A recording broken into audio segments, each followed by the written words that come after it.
ചമ്പും പൂപ്പിയും ഈ ചുറ്റിപ്പറ്റി നിൽക്കുന്ന ബോക്സിനകത്ത് ഞാൻ ഫ്ലിപ്കാർട്ടിൽ നിന്ന് റിവ്യൂ ഒക്കെ നോക്കി വാങ്ങിയ ഒരു ബെഡ്ഷീറ്റ് ടേബിൾ ആട്ടോ.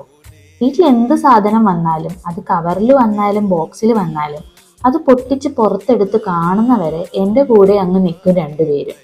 വന്ന കൊറിയറിനുള്ളിൽ അവർക്ക് തിന്നാനുള്ളയോ അല്ലെങ്കിൽ കളിക്കാനുള്ള ടോയ്സോ ഒന്നും അല്ലെന്ന് നേരിട്ട് കണ്ട് ബോധ്യമാകുന്നവരെ രണ്ടുപേർക്കും ഒരു ടെൻഷനും ക്യൂരിയോസിറ്റിയും ഒക്കെയാണ്. വന്ന ബെഡ് സൈഡ് ടേബിൾ കണ്ടപ്പോൾ ശരിക്കും ഞങ്ങൾ 3 പേരും ഞെട്ടിപ്പോയി. ഇത്രയും ക്വാളിറ്റിയും പിന്നെ ഒരു ട്രഡീഷണൽ ഫിനിഷിംഗ് ഒക്കെ ഉണ്ടാകുമെന്ന് ഞാൻ തീരെ പ്രതീക്ഷിച്ചില്ല കേട്ടോ. പക്ഷേ ചമ്പും പൂപ്പിയും ഞെട്ടിയത് അതിൻ്റെ പൊക്കം കണ്ടിട്ടാട്ടോ. അല്ലേലും അവർക്ക് അവരെക്കാൾ ഉയരം കൂടി എന്ത് കണ്ടാലും ഒരു ചെറിയ ഞെട്ടൽ പതിവുള്ളയാണ്.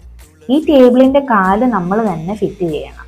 അതിനുള്ള സ്ക്രൂ ലോക്ക് ചെയ്യാനുള്ള ലോക്കും ഒക്കെ അതിനോടൊപ്പം തന്നെ അവർ അയച്ചു തരും. അതിൻ്റെ ഇടയ്ക്ക് പൂപ്പിക്ക് ഒരു കഷ്ണം പ്ലാസ്റ്റിക് കവർ എവിടുന്നോ കിട്ടിയതെടുത്ത് കടിച്ചുകൊണ്ടിരിക്കുന്നതായി ഈ കാണുന്നത്.